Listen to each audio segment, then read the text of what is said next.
আমার ছোট্ট সোনামণিরা, উইয়ার কিডসে তোমাদের সবাইকে স্বাগতম। চলো আজ আমরা পড়ব বর্ণ পরিচয়ের প্রথম ভাগের 16 নম্বর পাঠ। দেখো রাম, কাল তুমি পড়িবার সময় বড় গোল করিয়াছিলে।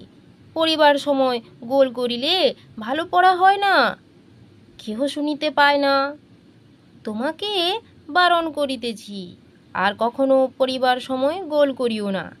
দেখো এখানে মাস্টার মশাই রামকে কি বলছে, কাল তুমি পড়িবার সময় বড়ই গন্ডগোল করেছিলে, আজ তুমি গন্ডগোল করবে না, তাহলে কোনো পড়া শুনতে পাবে না, তাই তো? চলো এরপরে কি আছে, 17 নম্বর পাঠ। নবীন, কাল তুমি বাড়ি যাইবার সময় পথে ভুবনকে গালি দিয়েছিলে।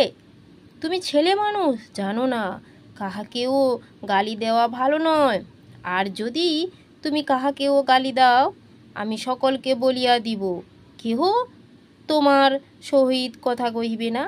দেখো এখানে মাস্টারমশাই কি বলছে নবীনকে, কাল সে ভুবনকে গালি দিয়েছিল, তো আজকে যেন সে আর কাউকে গালি না দেয়। সে তো ছেলে মানুষ, কিছুই বোঝে না, তাই তাকে মাস্টারমশাই সাবধান করে দিচ্ছে।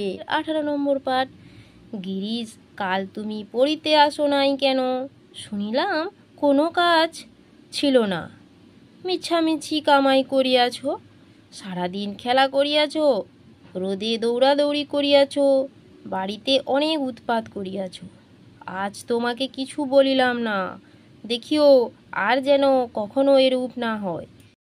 এখানে দিদিমণি গিরিশকে বলছে সে বাড়িতে পড়তে বসে না, সারাদিন কি করে, সারাদিন খেলা করে, দৌড়াদৌড়ি করে আর উৎপাত করে।